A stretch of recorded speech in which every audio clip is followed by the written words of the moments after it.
Ассаляму алейкум! Добрый вечер, дорогие друзья! Вы на канале «Вкусная еда с Хадиджей». Сегодня вашему вниманию хочу предложить очень вкусный капустный пирог на сдобном тесте. Он хорош в любое время сезона. Всем настоятельно рекомендую приготовить по этому рецепту. Он получается очень сытный и вкусный. Итак, давайте начнем приготовление. Я всем желаю удачи на кухне. 340 мл молока. Сюда же добавляем 10 грамм сахара, добавляем 8 грамм сухих дрожжей. Если вы в своих дрожжах не уверены, обязательно нужно их активировать.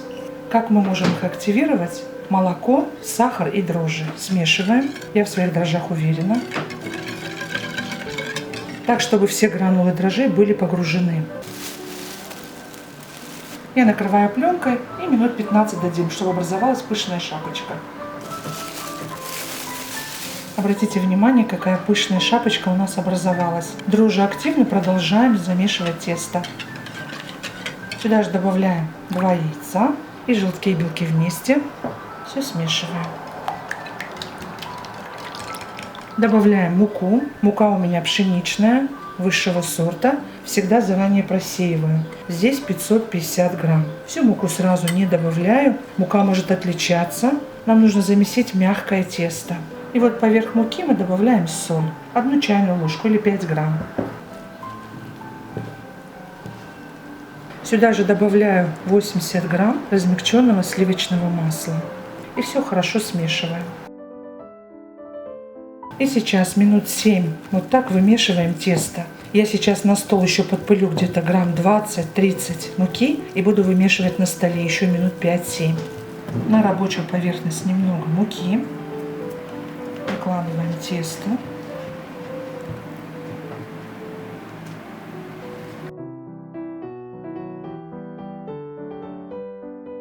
Очень важно не забить тесто мукой. Я, конечно же, ориентируюсь по ощущениям. Добавляем муку с осторожностью. Тесто должно отставать от рук и отлипать от поверхности. Оно, возможно, будет прилипать, но не сильно. Но вот оно еще не готово, вымешиваем. Тесто наше практически уже готово. Немного растительного масла, без запаха. И сворачиваем его. Посмотрите, какое оно красивое уже. Оно липнет слегка к рукам. Но посмотрите. И какое оно нежное. Вот такое тесто и должно быть. Скатываем его в шар. Если не хватает масла, прилипает немножко, еще можно чуть-чуть руки помаслить, чтобы все было беспрепятственно. Я вот так обычно шпателем пластиковым помогаю собрать в шар рукой и шпателем. Все готово. На дно емкости немного растительного масла. Лицевой частью отправляем тесто в емкость и подкатываем в шар. Сейчас мы отправляем на расстойку тесто. Расстаиваться будет 1 час. Каждые полчаса обминку делаем. Тесто должно увеличиться в 2-3 раза. Теплое место. Для начинки нам понадобится капуста, морковь, лук, сладкий перец и яйца вкрутую сваренные. И, соответственно, специи. У меня 1 вилок капусты, он весит 400 кг. 2 моркови, 350 грамм. 250 грамм лук репчатый. Сладкий перец я взяла зеленый. Вот, он у меня весит 200 грамм. И 5 яиц вкрутую сваренные. Сейчас нарезаем все соломкой и будем обжаривать.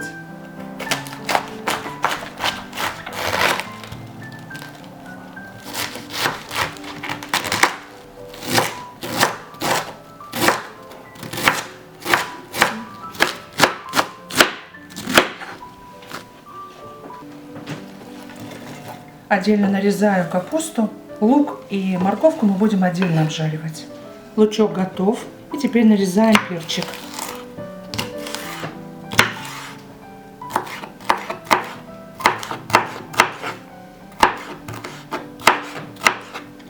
Слишком сильно не мельчим, так чтобы он чувствовался в начинке. Готово. На крупной терке натираем морковь. Морковочка готова. И идем обжаривать. Ставим на средний огонь. Я буду в кастрюле томить капусту. Добавляем растительное масло. И отправляем сюда лучок.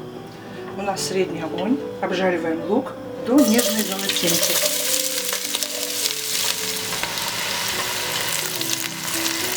Грамм 30 добавляю сливочное масло, чтобы у нас капустная начинка была со сливочным вкусом.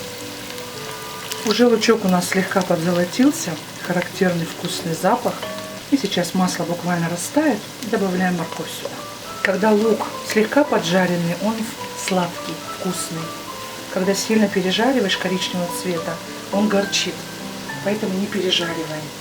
Добавляем морковь и обжариваем еще минут 5. Присаливаем по вкусу. Я добавляю немного карри, черного молотого перца. Немного добавляю кориандр молотый вместе с лавровым листом, чуть-чуть. И красный молотый перец. И все хорошо смешиваем. И сюда же отправляем сладкий перец.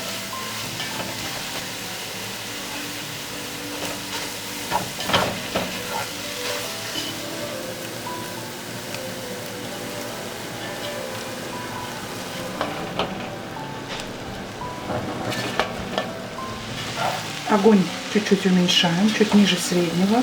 И нам нужно потомить капусту где-то минут 15. Крышкой я тоже обязательно накрою, чтобы она была полузакрыта. Чтобы конденсат, влага не возвращалась и слишком начинка не была жидкой. Прикрываем крышкой. Вот так. Пусть томится. Посмотрите, как капуста улеглась. Мы потомили минут 7. Я не хочу, чтобы капуста была слишком мягкая. Нам не нравится, когда она слишком мягкая. И если вы посмотрите на дно, посмотрите, сколько влаги. И сейчас мы увеличиваем огонь до среднего и не закрываем крышкой. Эта влага должна выпариться. Просто время от времени помешиваем. Капуста выпаривается, влага выпаривается. И еще где-то 8 минут на среднем огне. У нас все готово. Вот на этом этапе выключаем газ. Пусть остынет начинка. Капустную начинку переложила в другую емкость, чтобы остыла лучше. И по вкусу присолила и немножко еще поперчила. Даем остыть, а пока нарежем яйца. Нарезаем кубиками, не мелко.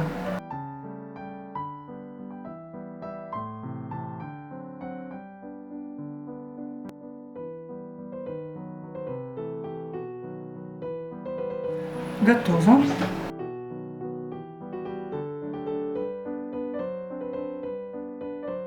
Все хорошо смешиваем. Если у вас есть зеленый лук, можете добавить немного зеленого лучка, либо кинзы. Начинка готова, только нужно ей обязательно остыть до комнатной температуры. А тем временем я пока сделаю обминку теста.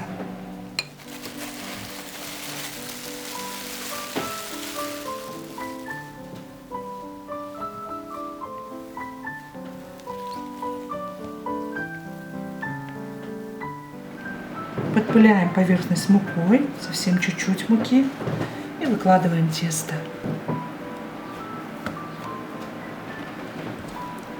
Делим на 3 части. Большая часть у нас будет основание, верхняя часть и немножко на украшение. Скатываем в шар. Я немного руки смазываю растительным маслом и подкатываю в шар.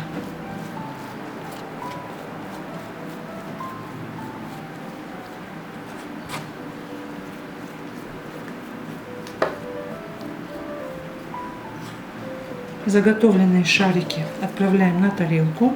Дадим еще раз стояться минут 10.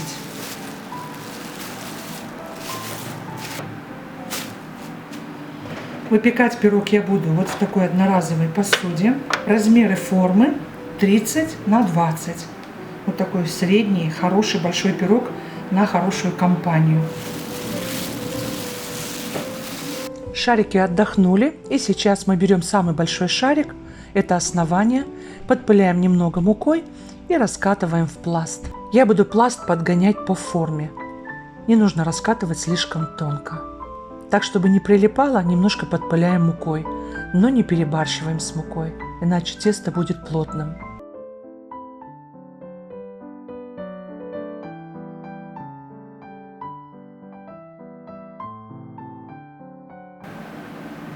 Вот такая толщина должна быть. Не сильно толстая и не тонко.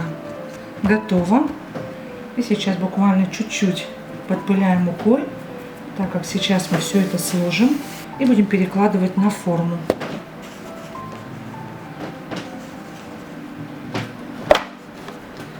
Распределяем.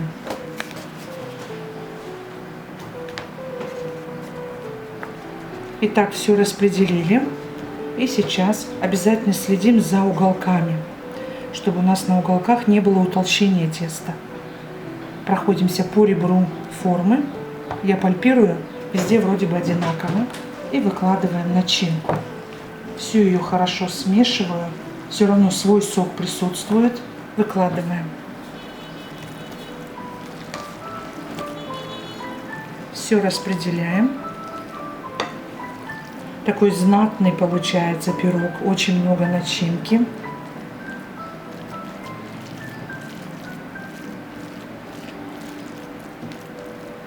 Итак, начинки у нас предостаточно.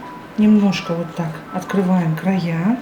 Верхнюю часть сейчас, когда мы скатаем, мы закроем полностью пирог. У нас закрытый пирог. Очень красивый, фигурный будет сверху. Вот таким образом мы поджимаем. Это дрожжевое тесто. Оно заполнит пустоты, и у нас не будет выливаться начинка. Также подпыляем мукой, чтобы не прилипало, и раскатываем.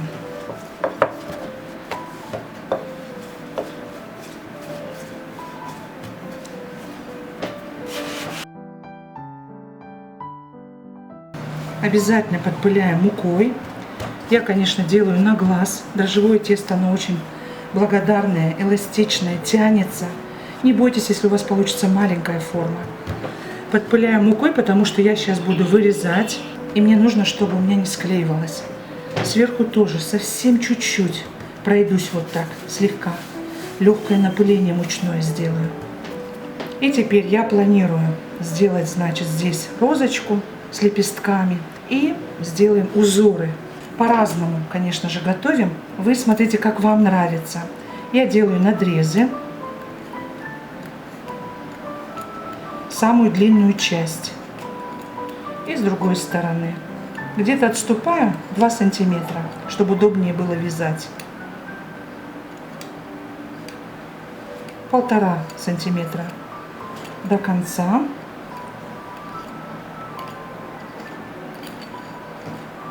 И сейчас немножко вот так растягиваем, чтобы не прилипло. И начинаем вязать. Вот таким вот образом. Сильно не тянем, чтобы не порвалось.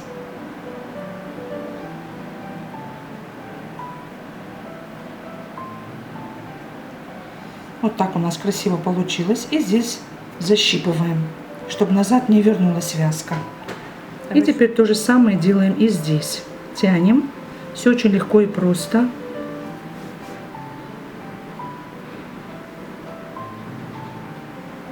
Не нужно тут обладать каким-то особым мастерством. Просто протягиваем. Вот так немножко растянули. И мукой фиксируем, чтобы не разошлось. И то же самое делаем. Чтобы не слипалось, я пальцы смазываю мукой. Подпыляю мукой. Вот так.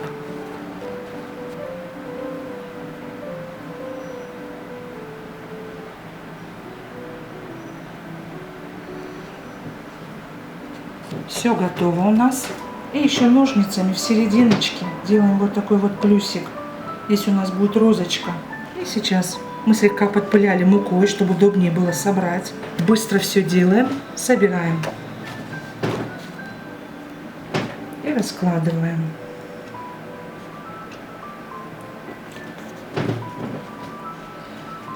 Чуть-чуть натягиваем. Распределяем. Вытягиваем немножко уголок, он будет красивее смотреться. И сейчас я обваливаю лопатку в муке. И сейчас вот так слегка поджимаем. Сильно не давим, так чтобы два теста, основание и верхушка, соединились между собой. И как раз и рисунок тоже раскрывается. Вот если вам не хватает, где-то прилипает, обязательно нужно муку. Вот такая у нас уже тут красота. Я немножко еще подправлю, чтобы все было красиво, чинно. Так, и последнюю часть оформления сейчас. Подпыляем мукой, раскатываем круг, не раскатываем слишком тонко и вырезаем вот такие, делаем листочки. Формируем лепесток. Если вы слишком тоненько сделаете, у вас лепесток не будет держать форму. Вот так моя мама делала лепестки. Выкладываем на пирог. И второй. Вот такой красивый лепесток. Обычно вот такими лепестками мы с мамой закрывали погрешности на пироге. Вот где нам не очень нравилось, мы закрывали. И вот посмотрите, вот так раскладываем лепесток. И у нас еще остался маленький шарик, из него тоже раскатываем. Вы напишите, пожалуйста, в комментариях, из какой страны вы нас смотрите. Очень интересно мне. Я всех приветствую на нашем канале. Спасибо вам огромное за вашу поддержку, мои дорогие. И сейчас также вырезаем еще 2 листочка. Эту часть оставим на серединку. Также формируем листочек.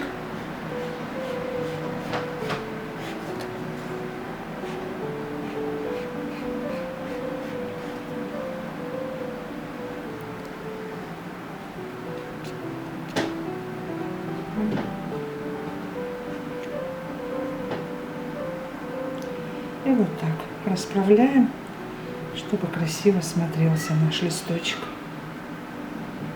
И сейчас подпыляем мукой и просто раскатываем.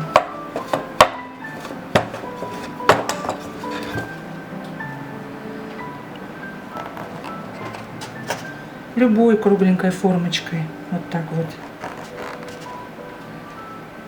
выемкой вырезаем.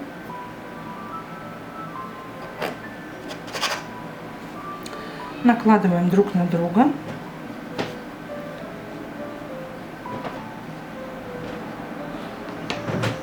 И сворачиваем.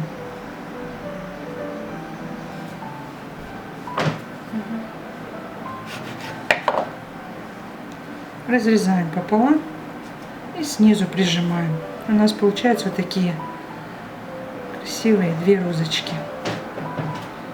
И выкладываем одну розочку с одной стороны и вторую с другой. У меня остался еще вот такой кусочек теста. Не пропадать же добру. Разрезаем пополам, сильно не растягиваем. Я придаю форму и точно так же делаю листочки.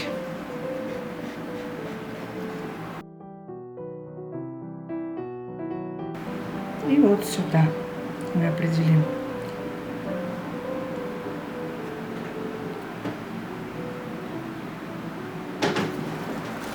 Накрываем пленкой и дадим минут 15 расстояться. А тем временем пока включаем духовку на 180 градусов. Пирог расстоялся великолепно. Сейчас будем смазывать желтком и молоком. Желток и молоко хорошо смешиваем. Готово. Все аккуратно, деликатно смазываем.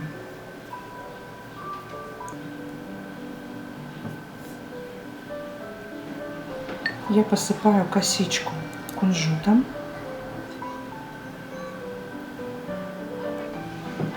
И розочки.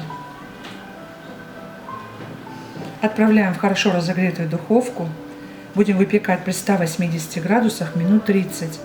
Смотрите по особенностям вашей духовки. Проверяем зубочисткой либо деревянной шпажкой. Пирог готов. Посмотрите, какой он красивый. И дадим ему сейчас остыть. Я накрываю его полотенцем и минут 40 пусть остынет. Итак, дорогие друзья, всем настоятельно рекомендую приготовить по этому рецепту. Пирог получается очень ароматный, вкусный, сытный. Порадуйте себя и своих любимых. Если понравилось видео, ставьте лайк, поддержите наш канал лайком, делитесь моим видео со своими друзьями и близкими и в соцсетях. Если еще не подписаны, обязательно подписывайтесь. Не забудьте нажать на колокольчик справа, чтобы не пропускать выход нового видео. Я не прощаюсь с вами, а говорю лишь до новых встреч на канале «Вкусная еда с Хадиджей». Пока-пока.